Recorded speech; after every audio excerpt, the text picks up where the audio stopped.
हम लोग पढ़ रहे हैं राम लक्ष्मण परशुराम संवाद। गोस्वामी तुलसीदास जी के द्वारा लिखा गया है।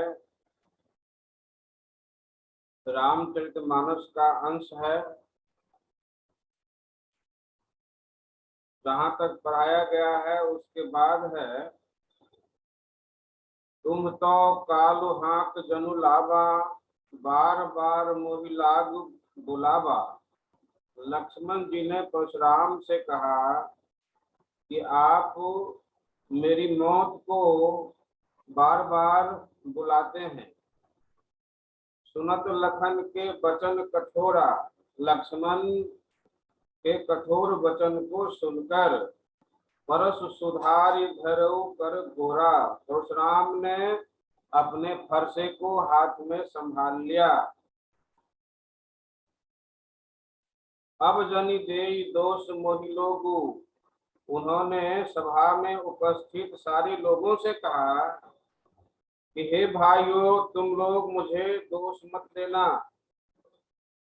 अब जनि देई दोष मोहि लोगु, कटुवादी बालक पद जोगु। यह बालक, यह लक्ष्मण कटुवादी है, कड़वा बोलता है। इसकी बोली में तनिक भी मिठास नहीं है और अनाप शनाप बकता चला जा रहा है। यह मेरे हाथ वध के योग्य हो गया है। इसे आज मैं वध करके ही छोड़ूंगा।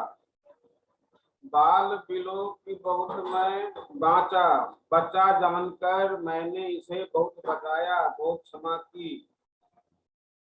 बाल बिलो की बहुत मैं बाँचा, अब यहू मरनिहार भा साँचा। अब यह निश्चित तौर पर मरण के योग्य हो गया है। यह मेरे हाथों अवश्य ही मारा जाएगा। परशुराम की क्रोध भरी बात सुनकर के विश्वामित्र घबराए और उन्होंने परशुराम से प्रार्थना करते हुए कहा, कौशिक कहा क्षमीय अपराधु। कौशिक ने कहा, कौशिक कहा गया विश्वामित्र को। विश्वामित्र ने कहा कि हे मुनिवर, हे मुनिश्रेष्ठ, आप इस बालक को माफ कर दीजिए, क्षमा कर दीजिए, इसके अपराध को क्षमा कर दीजिए। क्यों? तो बाल दोष गुण गणहीन साधु। जो साधु होते हैं वे बालक के गुण दोषों को ध्यान में नहीं लाते। उनके गुणों और दोष, गुण तो गुण ही होते हैं, दोष को भी वे कभी याद नहीं करते। मतलब कि यदि छोटे छोटे बच्चे किसी की गलती कर बैठते हैं तो बड़े लोगों का यह धर्म है कि छोटे बच्चों को क्षमा कर दे। इसलिए आप भी इस बालक को क्षमा कर दीजिए। आपके सामने तो यह बालक ही है। खर कुठार मैं अकुरुन को ही। परशुराम ने इस पर कहा कि देखो, मेरा फरसा देखो, यह कितना तेज है। खर कुठार मतलब कि कुठार कहा गया उसको, फरसे को कहा कि देखो यह कितना तेज है, इसकी धार कितनी तेज है। मतलब लगता है कि इसी के लिए, इसी को मारने के लिए इसमें तेज धार कायम है। तो खर कुठार मैं अकरुण को ही, मैं अकरुण हूँ अर्थात दया रहित हूँ। मेरे हृदय में आज तक किसी के प्रति दया का भाव नहीं आया, तो मैं इस बालक पर दया क्या करूं। अकरुण को ही, और स्वभाव से तो मैं क्रोधी हूं ही। तो एक तो मैं क्रोधी हूं, दूसरा कि मेरे हृदय में तनिक भी दया नहीं है, और तीसरा कि मेरे हाथ में जो यह फरसा है यह भी बड़ा ही तेज धार वाला है। तो सब संजोग मिले हुए हैं और लगता है कि आज इसकी मौत सुनिश्चित है, यह बच नहीं पाएगा। वही कहा कि खर कुठार मैं अकरुण को ही, और आगे अपराधी गुरुद्रोही, और आगे मतलब सामने जो मेरा शत्रु खड़ा है वो बालक लक्ष्मण, वह उसके बारे में उन्होंने कहा, लक्ष्मण के बारे में कहा कि आगे अपराधी, मेरे तो सारे गुण समझ गए। परशुराम ने विश्वामित्र से कहा कि मैं क्रोधी भी हूँ, दया रहित हूँ, और मेरे हथियार भी एकदम तैयार हैं। तो और सामने जो शत्रु है वह भी मेरा अपराधी है ही। तो आज सारे के सारे संजोग मिले हुए हैं। आगे अपराधी गुरुद्रोही, यह गुरु का द्रोही भी है, गुरु का अपराधी भी है। इसने भगवान शिव का धनुष तोड़कर अपराध किया है। भगवान शिव को ही गुरु कहा गया और अपराधी कहा गया। तो लक्ष्मण और राम जो हैं वो क्या है, तो गुरु के अपराधी हो गए। उन्होंने अपने ही गुरु के धनुष का भंग किया है, तोड़ा है, इसलिए गुरुद्रोही हो गए हैं। देखो, भारतवर्ष में 3 प्रकार के ऋण कहे जाते हैं, माने जाते हैं। शास्त्रों में 3 प्रकार के ऋणों की चर्चा है। पहला ऋण है मातृ ऋण, दूसरा पितृ ऋण, और तीसरा है गुरु ऋण। तो मनुष्य को इन तीनों ऋणों से मुक्त होना पड़ता है। मतलब कि माता पिता ने जन्म देकर पढ़ाया लिखाया, इंसान बनाया, इसलिए कर्ज हो गया इंसान पर। और गुरु जो है वो ज्ञान देता है, शिक्षा देता है, इसलिए गुरु का भी ऋण शिष्य पर चढ़ जाता है। तो भारतवर्ष में कहा जाता है कि इन तीनों ऋणों से व्यक्ति को मुक्त होना चाहिए अपने ही जीवन काल में। जब तक व्यक्ति जिंदा है तो जीवित अवस्था में ही इन तीनों ऋणों से मुक्त हो जाना चाहिए। लेकिन ये ऋण इतने भारी होते हैं कि इन ऋणों से कोई मुक्त होता नहीं। आज तक किसी ने भी न तो माता का ऋण चुकाया है, न पिता का ऋण चुकाया है। मतलब कि यह ऋण इतना बड़ा होता है कि माता पिता और गुरु के ऋण को आज तक किसी ने चुकाया नहीं और चुकाना संभव भी नहीं है। लेकिन चर्चा में क्या कहता है कि लोग इस प्रकार की चर्चा करते रहते हैं कि व्यक्ति के ऊपर मातृ ऋण, पितृ ऋण और गुरु ऋण आ जाते हैं, और मनुष्य को जहां तक हो सके इन ऋणों से मुक्त होना चाहिए। जैसे माता पिता और गुरु की सेवा करके उस ऋण से आदमी मुक्त हो पाता है। मान लो कि माता पिता ने तुम्हें जन्म दिया, पाला पोसा, पढ़ाया लिखाया, एक इंसान बनाया, तो बहुत बड़ा ऋण हो गया तुम्हारे ऊपर माता पिता का। अब यह ऋण चुकेगा कैसे? तो माता पिता की सेवा करके, चाहे इंसानियत दिखाकर एक अच्छा इंसान बनो और अपने समाज की, अपने देश की, सबकी रक्षा करो, सबका भला करो, तब भी माता पिता का नाम ऊंचा होता है। और जब माता पिता का नाम ऊंचा होगा तो समझो कि मातृ ऋण पितृ ऋण से आदमी मुक्त हो जाता है। इसी तरह से गुरु ऋण भी होता है, क्योंकि गुरु तो पढ़ाता लिखाता है, शिक्षित करता है, ज्ञान देता है। इसलिए गुरु का भी ऋण चढ़ जाता है। तो अच्छा आचरण करके, गुरु का आदर करके, सम्मान करके, सेवा करके आदमी गुरु के ऋण से मुक्त होता है। तो इसलिए यहाँ पर परशुराम ने लक्ष्मण से कहा कि यह बालक जो है गुरुद्रोही हो गया है। इसने गुरु, एक तो गुरु का ऋण पहले से था इसके ऊपर, और यह और भी गुरु का ऋण अपने ऊपर ले लिया अपराध करके। यह और भी दोष हो गया इसके ऊपर। इसलिए अब इस दोष से मुक्ति इसको तभी मिलेगी जब यह मेरे हाथों मारा जाएगा। मेरे हाथों जब मारा जाएगा तो फिर इसका ऋण चुक जाएगा, चुकता हो जाएगा। इसलिए कहा कि खर कुठार मैं अकरुण को ही, आगे अपराधी गुरुद्रोही, उतर दे तो छोरो बिनु मारे।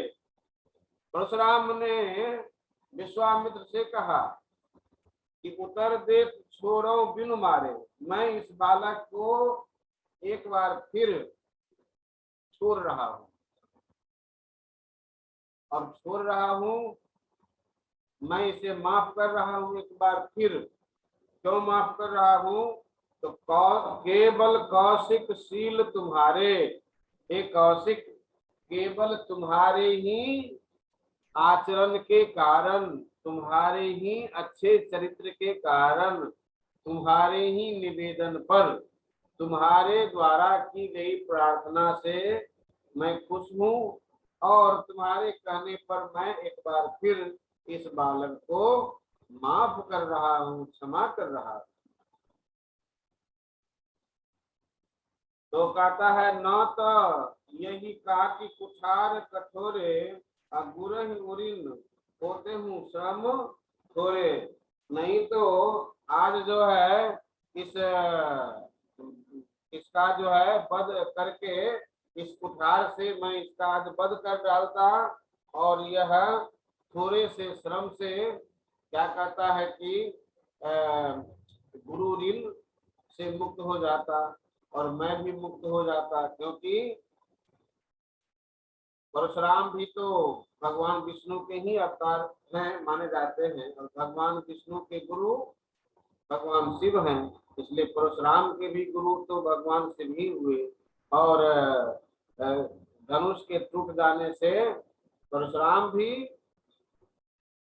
अपराधी हो गए हैं, है ना, एक प्रकार से समझो। क्योंकि राम ने जब तोड़ा तो राम अपराधी हुए, चाहे लक्ष्मण भी अपराधी हुए, उन्हीं के भाई हैं। और परशुराम भी अपराधी हो गए, क्योंकि परशुराम राम के ही अवतार हैं, इसलिए दोनों अपराधी हैं। तो दोनों ऋण से मुक्त हो जाएंगे। लक्ष्मण के मारे जाने पर परशुराम भी गुरु ऋण से मुक्त हो जाएंगे, क्योंकि धनुष तोड़ने वाले अपराधी को मार डालेंगे।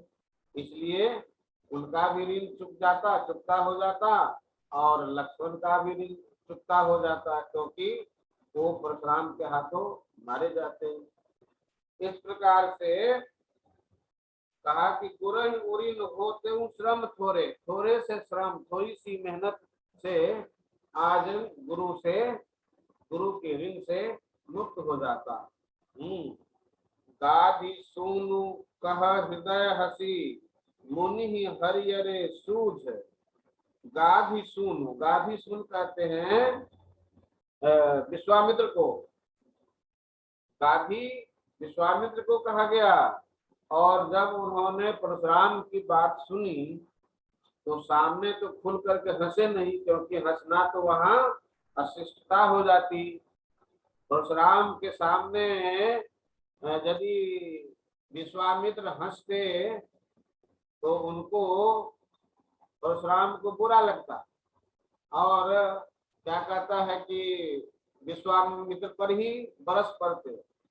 लेकिन परशुराम की बात सुन करके विश्वामित्र को मन में हंसी आई, माने अंदर ही अंदर हंसने लगे परशुराम की बात सुनकर। इसलिए कहा कि गाज सुन कह हृदय हंसी, माने कि विश्वामित्र ने कहा, फिर मन ही मन कहा, हृदय हंसी माने हृदय में, मन में हंसी करते हुए, और मन ही मन क्या कहता है कि विश्वामित्र यह कहने लगे कि मुनि ही हरियरे सूझ, इस मुनि को जो है सब जगह हरा ही हरा सूझ रहा है। मतलब हरा चारा, हरा हरा का मतलब हरा ही हरा सूझ रहा है का मतलब कि इस मुनि को सब जगह कोमल चीज ही दिखाई पड़ती है। इनको लगता है कि केवल परशुराम ही कठोर हैं, उन्हीं के पास ताकत है, और सारा संसार तो कोमल है, कमजोर है। सो आम आदमी की तरह जो है लक्ष्मण और राम को भी ये समझ रहे हैं। लगता है कि माने ये मन में ऐसी बात सोच रहे हैं, विश्वामित्र जो है मन में ऐसी बात सोच रहे हैं कि राम लक्ष्मण जैसा वीर तो इस पृथ्वी पर मिलना मुश्किल है कि नहीं। और राम लक्ष्मण जैसे वीरों के बारे में परशुराम को लगता है कुछ पता है ही नहीं, है ना। इसलिए इनको जो है राम लक्ष्मण भी साधारण आदमी दिख रहे हैं, और बार बार जो है इनको कभी फंसा दिखाते हैं, कभी कुछ करते हैं, कभी कुछ कहते हैं। हाँ, तो इनको हरा ही हरा सब जगह सूझ रहा है। आज तक जो है कई युद्धों में इनको विजय हासिल हुई, सब जगह तो जीतते आए हैं, लेकिन आज राम लक्ष्मण के सम्मुख खड़े हैं तो इनको लगता है कि राम लक्ष्मण पर भी ये विजय हासिल कर लेंगे, लेकिन इनको पता ही नहीं है कि इनसे भी ज्यादा ताकतवर राम और लक्ष्मण हैं। इस तरह की बात मन में सोच रहे हैं। इसलिए यहाँ कहा गया कि गाद सून का हृदय हसी मुनि ही हरिहरे सूझ। इस मुनि को मन परशुराम को हरा ही हरा सूझ रहा है। आय माय खार न ऊख मय, मतलब कि आय माय खार माने कि ये जो है खार कहते हैं तलवार को, मतलब कि राम लक्ष्मण तो ऐसे फौलादी तलवार हैं, है ना, खड्ग हैं कि इनके इस खर्च से जो है सबका अंत जो है सुनिश्चित हो रहता है और सबकी मौत सुनिश्चित हो जाती है। यह इतना फौलादी खड्ग है, तलवार है। ये दोनों भाई ऐसे हैं, तलवार की तरह हैं, लोहे लोहे की तलवार की तरह हैं, लेकिन परशुराम को तो ईख जैसा इन दोनों भाई दिख रहे हैं। उनको लगता है कि ये ईख के समान है, इनको वो चबा करके रस पी जाएंगे, है ना। तो आय माय खार न ऊखमय, ये ऊखमय नहीं, इनको समझना चाहिए। ऊख कहते हैं ईख को, जिसका रस आदमी पीता है ना, मशीन में जो है ना पेर करके ईख को रस निकाला जाता है और लोग ईख का रस पीते भी हैं। तो ये कमेंट कर रहे हैं, एक प्रकार से व्यंग कर रहे हैं, मन ही मन ऐसा सोच रहे हैं। वो खुल करके बोल नहीं रहे हैं, क्योंकि खुल करके बोलने की हिम्मत किसी में है नहीं, केवल लक्ष्मण ही हैं ऐसे कि वो बोलते चले जा रहे हैं, है ना। तो इसलिए यहाँ कहा गया आय माय खार न, ये लोहे की खार हैं दोनों भाई और ईख नहीं है। जो इनको लग रहा है कि ये दोनों भाई ईख के समान हैं और चबा करके इनका रस पी जाएंगे, तो ऐसा संभव नहीं है। अजहू न बूझ, माने आज तक इनको ये नासमझ बने हुए हैं। परशुराम जो है इन दोनों के बारे में आज तक ना समझ रहे हैं, बने हुए हैं। तो इन कब तक ये ना समझी माने पालते रहेंगे। इनको समझना चाहिए कि ये दोनों भाई परम वीर हैं, इनके सामने या इनसे युद्ध करना बड़ा महंगा पड़ सकता है। सो तो परशुराम तो समझ ही नहीं रहे, हाँ, और अबूझ बने हुए, माने कि राम का जो बल है, राम की जो शक्ति है वो अपार है। राम के सामने जो है बड़े बड़े योद्धा जो है वो कहाँ से कहाँ चले गए, अंत नहीं रहा है। रावण जैसे शक्तिशाली राक्षस का भी जो है राम ने वध कर दिया था, है, बड़े बड़े वीरों का वध राम ने किया था। और ऐसे राम के सामने जो है परशुराम दीन हाथ के चले जा रहे हैं, लक्ष्मण भी राम से कम नहीं है। तो इन दोनों भाई की ताकत का एहसास जो है लगता है कि परशुराम जी को नहीं है। इसलिए परशुराम जी इनको बड़ा आसान समझ रहे हैं, ईख जैसा समझ रहे हैं कि चबा करके इनका रस पी जाएंगे, लेकिन ये गलत फहमी में है। हाँ, इनको इस बात को समझ लेना चाहिए। कहे लखन मुनिशील तुम्हारा, अब लक्ष्मण ने फिर कहा परशुराम से, क्या कहा कि कहे लखन मुनिशील तुम्हारा, को नहीं जान विदित संसारा। कहा कि हे मुनिवर, हे मुनि, आपका चरित्र संसार में कौन नहीं जानता है। शील कहते हैं चरित्र को। तो आपका जो शील है, शील तुम्हारा को नहीं जान, माने कौन नहीं जानता है, विदित संसारा है, समस्त संसार में लोगों को मालूम है कि मुनि जो है, परशुराम जो हैं, वो बड़े शील वाले हैं, चरित्र वाले हैं। आपके चरित्र से सारा संसार वाकिफ है और अपना परिचय भी आप दे रहे हैं।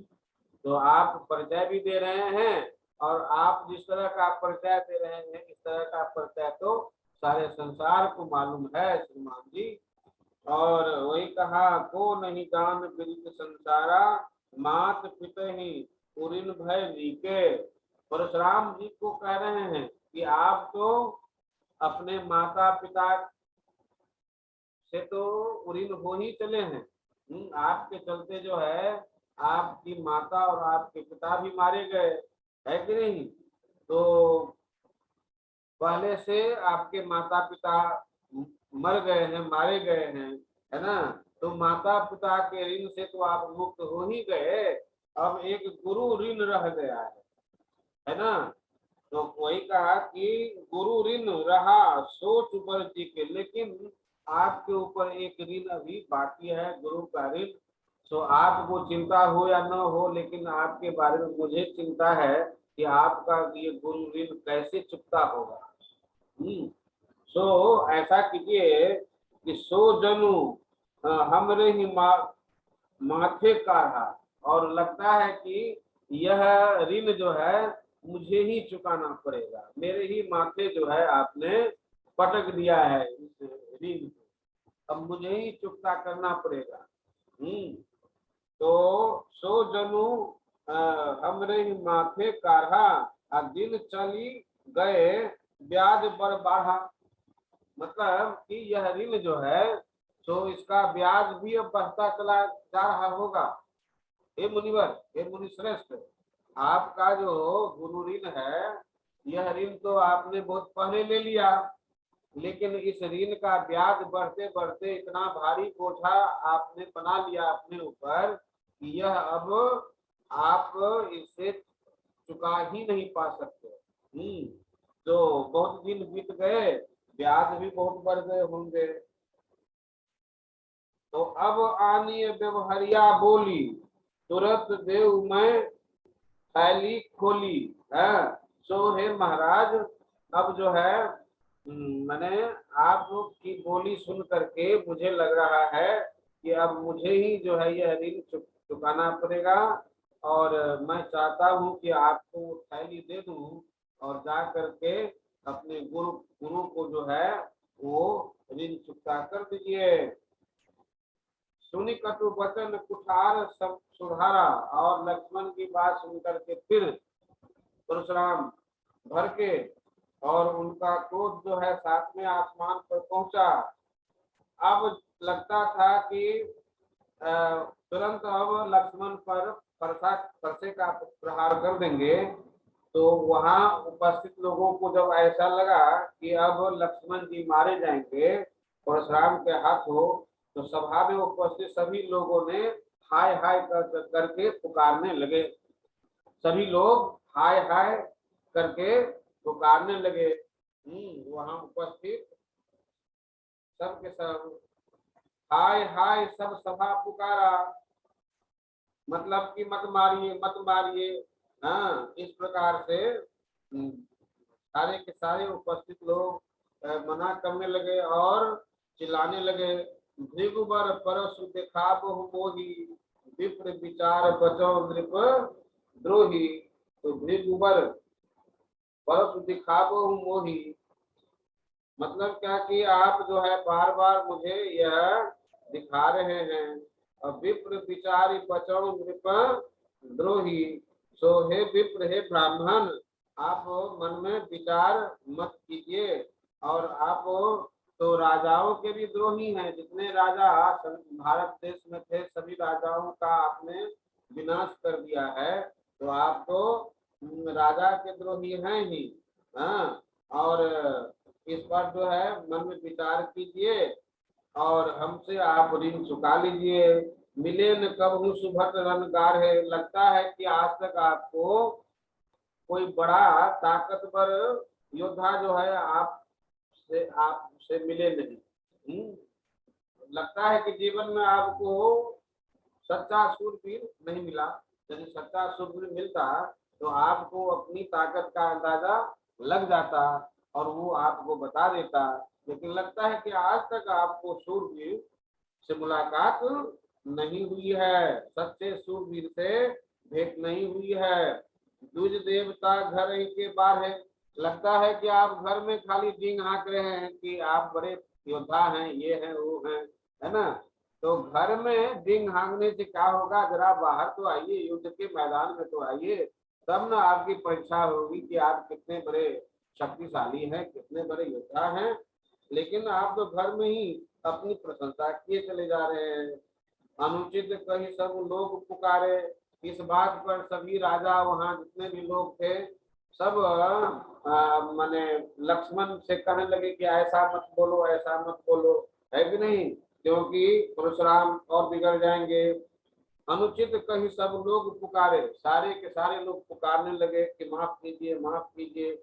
रघुपति सही नहीं लखनऊ निवारे। और तब वहां पर जो भगवान श्री राम उपस्थित थे और उन्होंने जब देखा कि अब परशुराम जो है वो इन पर प्रहार कर ही बैठेंगे, तो राम ने इशारे से लक्ष्मण को रोका। कहा नहीं, मुंह से नहीं कहा, केवल इशारा किया ठहरने का कि लक्ष्मण तुम इतना मत बोलो। तो ये परशुराम है, इनको बोलने दो और जो कुछ करना चाह रहे हैं करने दो, है ना। इन पर कौन कार्रवाई कर सकता है, किसके पास ताकत है, राम का ऐसा कहना था। और लक्ष्मण को राम ने वहीं पर जो है इशारे से मना कर दिया। और तब लक्ष्मण चुप हुए। जब लक्ष्मण चुप हो गए तब क्या हुआ, लखन उतरी आहुति सरिसा। यहाँ इस दोहे में भी उपमा अलंकार है। लखन उतरी आहुति सरिसा। लखन, लक्ष्मण का उत्तर जो है, लक्ष्मण की बोली, जितना भी उन्होंने जो कुछ कहा, वो समझो कि यज्ञ में आहुति जैसा है। जैसे हवन कुंड है और हवन कुंड में जब आहुति डालते हो तो हवन की अग्नि प्रज्वलित होती है। उसी प्रकार से यदि परशुराम के क्रोध को अग्नि समझो, परशुराम अग्नि कुंड है और उनका क्रोध अग्नि है, और उस अग्नि को जो है भभकते हुए हम देखते हैं किसके कारण उनका क्रोध और भड़कता है और तीव्र होता है। तो तीव्र किसके कारण होता है, उसमें संध्या पड़ जाती है। इसका लक्ष्मण की बोली की संध्या, लक्ष्मण जो बोलते हैं तो संविधा के समान है ना। और इसीलिए यहाँ पर कवि कहता है कि लखन उतर आहुति सरिसा। सरिसा माने सरिस, सरिस मतलब समान। लक्ष्मण का उत्तर, लक्ष्मण की बोली जो है आहुति के समान है। और भृगुवर कोप किसान, और भृगु माने परशुराम जो मुनि हैं, उनका क्रोध कैसा है, किसानु माने अग्नि के समान। माने यहाँ रूपक अलंकार और उपमा अलंकार दोनों मिले हुए हैं। रूपक भी है और उपमा भी है। सरिस शब्द का प्रयोग किया गया, इसलिए उपमा अलंकार है। और लक्ष्मण की बोली को क्या कहा गया, आहुति। लखन उतर आहुति सरिस। भृगुवर कोप किसान, कोप कहते हैं क्रोध को। भृगुवर माने परशुराम का क्रोध जो है अग्नि के समान है। अब बढ़त देख कि जल सम बचना, जल सम माने जल के समान। दूसरी पंक्ति में भी उपमा अलंकार है। तो राम ने जब देखा कि अग्नि अब प्रज्वलित हो रही है ना, और यहाँ पर अनर्थ हो जाएगा, तब राम ने जल के समान वचन। अग्नि को कौन समन करता है, जल। खूब अग्नि जल रही हो और उस पर जल डाल दो तो अग्नि शांत हो जाती है ना। तो राम का जो वचन है वो जल के समान है ना। इसलिए कहा गया बढ़त देखी, जब राम ने देखा कि यह अग्नि और बढ़ रही है, तब उन्होंने क्या किया, जल सम वचन, जल के समान शीतल वचन कहा, बोले रघुकुल भानु, रघुकुल भानु, रघुकुल के जो भानु है माने सूर्य है भगवान राम, उन्होंने शांत माने शीतल वाणी में कुछ कहा। कहने का मतलब यही है, राम ने जब देखा कि लक्ष्मण भी रुक नहीं रहे और लक्ष्मण की बात सुनकर के परशुराम का क्रोध भड़कता जा रहा है, तब उन्होंने सोचा कि अब अनर्थ हो जाएगा। अतः राम ने इन दोनों को शांत करने के लिए जल के समान शीतल वचन कहा, और तब जो है वो मामला धीरे धीरे शांत हुआ। तो बच्चे, इस प्रकार से जो है आज यह पाठ समाप्त होता है। राम लक्ष्मण परशुराम संवाद का जो पाठ है यह समाप्त होता है। और अब क्या है, अब इसमें कुछ प्रश्न होंगे। इन प्रश्नों के बारे में तुम्हें जानकारी हासिल होनी चाहिए। जैसे पहला प्रश्न है, परशुराम के क्रोध करने पर लक्ष्मण ने धनुष के टूट जाने के लिए कौन कौन से तर्क दिए? लक्ष्मण ने कौन कौन से तर्क दिए? तर्क यही दिए कि यह इस प्रकार के धनुष हम सब ने बचपन में बहुत से धनुष तोड़े है ना, और यह धनु ही के समान है, तो आपने कभी जो है इस तरह का क्रोध किया नहीं, और क्या कारण है कि आज आप इतने क्रोध किए चले जा रहे हैं, है ना। और फिर कहा कि इसमें हमारे भैया राम का कोई दोष नहीं है, जानबूझकर उन्होंने इस धनुष को नहीं तोड़ा, इस धनुष को छूते ही जैसे ही उन्होंने छुआ यह धनुष टूट गया। यही सब तो तर्क दिए लक्ष्मण ने। तो इस तरह से तर्क दे करके उत्तर लिखोगे।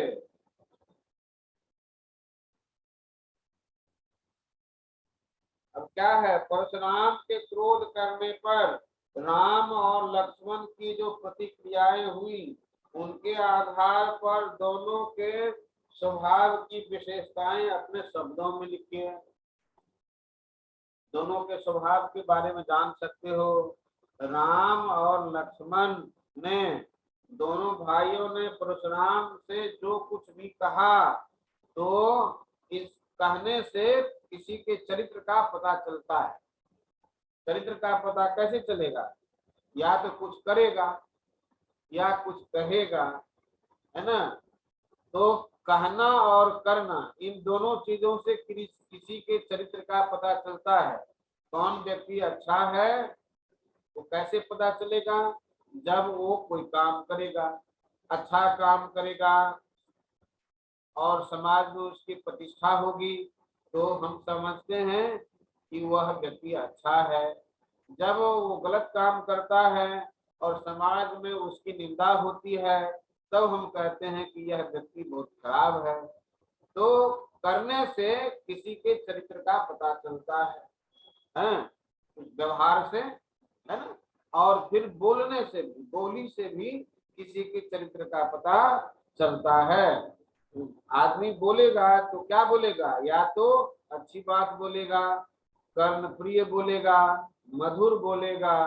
तो इस प्रकार से मधुर बोलना, कर्ण प्रिय बोलना, अच्छा वचन बोलना, है ना, दूसरों को प्रिय लगने वाली बात बोला जब बोलेगा तो हम समझेंगे कि यह व्यक्ति अच्छे चरित्र का है ना। और मान लो कि जब वो खराब शब्द का प्रयोग करता है, गाली देता है, किसी को अभिशाप देता है ना, और बात बात में वह क्रोध व्यक्त करता है, नाराजगी दिखाता है, बात बात में तो समझो कि वह व्यक्ति अच्छे चरित्र वाला नहीं। तो इस प्रकार से बोलने से या व्यवहार करने से किसी के चरित्र का पता चलता है। यहाँ पर देखोगे राम और लक्ष्मण ने जिस तरह के शब्दों का, जिस तरह की भाषा का प्रयोग किया, उस भाषा से हम इन दोनों के चरित्र का अंदाजा लगा सकते हैं। देखोगे राम ने बहुत कम कहा है इस पाठ में, राम बहुत कम बोले हैं। केवल एक शुरू में ही उन्होंने कहा कि धनुष तोड़ने वाला आप ही का कोई दास होगा। तो उनकी बोली में क्या है, बहुत ही कायदे से बोलते हैं। उनकी बोली, उनकी भाषा बहुत शालीन है कि नहीं। और भाषा से जो है नम्रता टपकती है। तो भाषा से हम कह सकते हैं कि राम बहुत शालीन है, राम बहुत मर्यादित पुरुष है ना, और बड़े ही संयमी व्यक्ति हैं, पुरुष है, भगवान है ना। तो इस प्रकार से उनके चरित्र की ये विशेषताएं हैं कि राम मितभाषी हैं, कम बोलते हैं, उनका चरित्र बड़ा ही अच्छा है कि नहीं, और सब लोग पसंद करते हैं। फिर वो उनकी भाषा बहुत मधुर है और भाषा मर्यादित है, भाषा में शालीनता है कि नहीं, भाषा में अनुशासन है। यदि अनुशासन नहीं होता तो राम की तरह खरी खोटी शुरू कर देते, ये लक्ष्मण की तरह जो है राम भी अनाप शनाप बोलने लगते। लेकिन शुरू में ही उन्होंने बड़ी ही शालीनता से, बड़े ही कायदे से और क्या कहता है कि मर्यादित भाषा का प्रयोग किया कि आप ही का कोई सेवक होगा जिसने इस धनुष को तोड़ा है कि नहीं। और एक जगह सबसे लास्ट में उन्होंने, कवि ने क्या कहा कि शीतल वचन कहा, है कि नहीं। जब देखा राम ने कि लक्ष्मण का वचन जो है आहुति के समान है और परशुराम का क्रोध क्या है, अग्नि के समान है, तो उस अग्नि में जब आहुति पड़ती है तो अग्नि और भड़क जाती है, तीव्र हो जाती है कि नहीं। लेकिन उस तीव्र अग्नि को किसने शांत किया, राम ने। कैसे शांत किया, तो शीतल जल के समान वाणी बोलकर। इसका मतलब है कि राम की वाणी में शीतलता है, मधुरता है, कर्णप्रियता है। इस प्रकार से राम जब भी कभी बोलते हैं तो बड़े ही शीतल वाणी का व्यवहार करते हैं, इससे उनके चरित्र का पता चलता है। ठीक इसके विपरीत लक्ष्मण उग्र स्वभाव के हैं, बात बात में जो है उनकी उग्रता झलकती है, अनुशासनहीनता दिखाते हैं, उनकी भाषा बहुत कटु है कि नहीं, और कर्णप्रिय भाषा नहीं है। और क्या कहता है कि अपने कुल खानदान का बड़प्पन वो करते चले जा रहे हैं, है ना। उन्होंने अपने भाई राम का पक्ष लिया,